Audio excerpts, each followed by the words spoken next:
Mr. President, for 47 years, the Islamic regime in Iran has led crowds in chanting, Marjbar Israel, Marjbar America. Mr. Iravani, do you want to translate these chants? Your leaders have been chanting it for years in public events, in your parliament. Marjbar Israel, Marjbar America. They mean death to Israel, death to America. Israeli and American flags were painted on roads so they could be trampled. Our flags were burned in public squares. This is not the anger of a radical fringe. It is state-sanctioned hatred. And while those Marjbar chants echoed, uranium was enriched, centrifuges span, missiles were built, facilities were buried deep underground. It was never just empty rhetoric. It was preparation for action. But today, alongside our ally, the United States, we act to stop it. Israel stands before you today, having acted with the United States to confront and stop an existential threat before it became irreversible. The operation targets nuclear infrastructure, ballistic missile sites, the machinery of repression that fuels terror across our region. We did not act of impulse. We did not act of aggression. We acted out of necessity because the Iranian regime left no reasonable alternative. This joint effort will continue for as long as the threat remains. We thank President Trump and acknowledge the close cooperation between Israel and the US, which has brought the alliance between our countries to an all-time high in peace and in war. Let us be clear about what we are confronting. This regime has built nuclear weapons in blatant disregard of international law and UN resolutions. It has brutally murdered its own citizens and crushed dissent. It's happened now as we speak in cities in Iran. It has expanded missile arsenals and armed proxies across the region. It has openly declared its intention to erase Israel from the map. Now, as it faces consequences, it is launching missiles and drones across the region, endangering the UAE, where a Pakistani citizen, unfortunately, was killed. Jordan, Kuwait, Bahrain, Qatar, Iraq. As we speak, in the last hour, a rocket targeted the city of Tel Aviv. Civilians, they don't target military bases. Civilians struck a building in Tel Aviv. An innocent woman was killed and 21 people were injured. This is a regime that destabilizes wherever it reaches. It spreads violence outward while crushing freedom at home. It is not reacting. It is expanding. It is a machinery of radicalism that does not recognize borders. Mr. President, diplomacy was exhausted.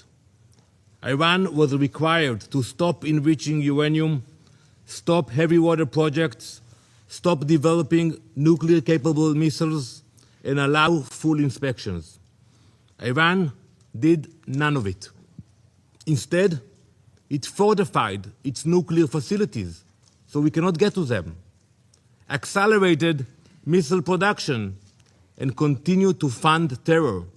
Since the last operation in the summer, they spent billions on their proxies. The resolutions were clear. The strategy was just as clear. Delay, delay, delay. But we will not be played. And it's simple what they were planning. They were building the means to corner us, to force an irreversible reality with our backs against the wall. That is not a future Israel will accept. No responsible nation should. This operation is guided by clear objectives: eliminate immediate threats, dismantle the nuclear program, destroy its ballistic missile production, neutralize naval threats, break the proxy network that destabilizes the region. The operation was carried out in order to protect the people of Israel within the framework of the ongoing armed conflict between Israel and Iran, in line with the UN Charter and in accordance with international law. Our forces stand ready to stop extremism armed with nuclear weapons. To the soldiers of the IDF, our boys and girls, my son, my daughter, we salute you. You stand like lions defending our people. An entire nation stands behind you. We have heard the condemnation from few member states, from the Secretary General, but we all know that escalation did not begin today. It began when Iran armed proxies and exported terror, expanded missiles and drones, advanced its nuclear program in violation of its commitments, turned on its own people, beating, imprisoning, executing. Where was the outrage of the UN? Where were the consequences? Now, Israel acts to prevent an irreversible threat, and the condemnation is immediate. This is the definition of hypocrisy. Some call this aggression. We call it necessity. We call it survival. Mr. President, history has taught us never to ignore those who openly call for our destruction. When a regime says it will destroy Israel, when it chants death to Israel, when it promises to wipe Haifa and Tel Aviv off the map, we believe it. We genuinely believe it when we see those hundreds of ballistic missiles that they are launching to Israel. We believe the threats. We do not ignore them. We do not gamble with our survival. We act. Now let me address the brave people of Iran. You are not our enemies. This operation is not directed at you. It is directed at a regime that has silenced you, imprisoned you, and invested in missiles and uranium while your economy suffers. You deserve better. It is this regime, the Basij, the Revolutionary Guard, who have dragged your country into isolation. The world does not fear a free Iran. It fears a radical regime armed with nuclear weapons and driven by extremism. Your future should not be defined by those who chant for death. As President Trump has said, the Iranian people deserve dignity, security, and the chance to shape their own destiny. We are thinking about you. You are seen. You are not alone. The future of Iran belongs to its people. We stand with you.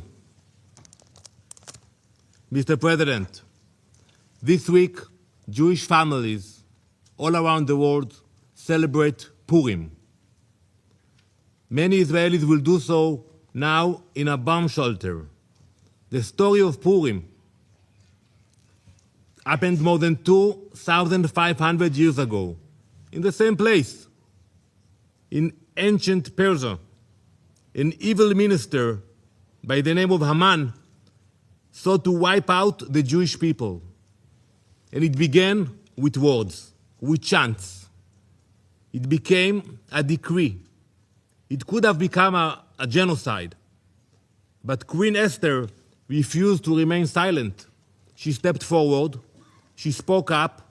She acted before it was too late. That is the lesson we learned. It is not only an ancient lesson, it is a modern one. Last week, I stood at the gates of Auschwitz with dozens of UN ambassadors. We stood in a place that shows what happens when radicalism and extremism grows and no one stops it in time. Before the Holocaust, some leaders, serious leaders, believed that they could calm aggression with concessions. They were completely wrong. Giving in did not stop evil. It strengthened it. Winston Churchill understood what Queen Esther understood long before him.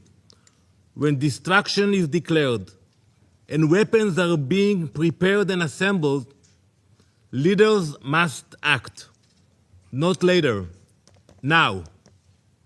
Today, President Trump and Prime Minister Netanyahu understand that same lesson. For decades, the Iranian regime has built missiles, enriched uranium, armed proxies, and spread terror far beyond its borders. This regime is not only Israel's enemy.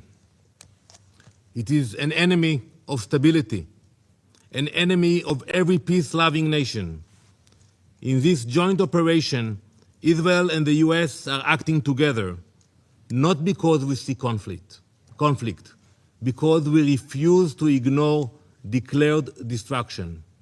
We are stopping extremism before it becomes unstoppable. We will ensure that no radical regime armed with nuclear weapons and ballistic missiles can threaten our people or the entire world. Thank you, Mr. President.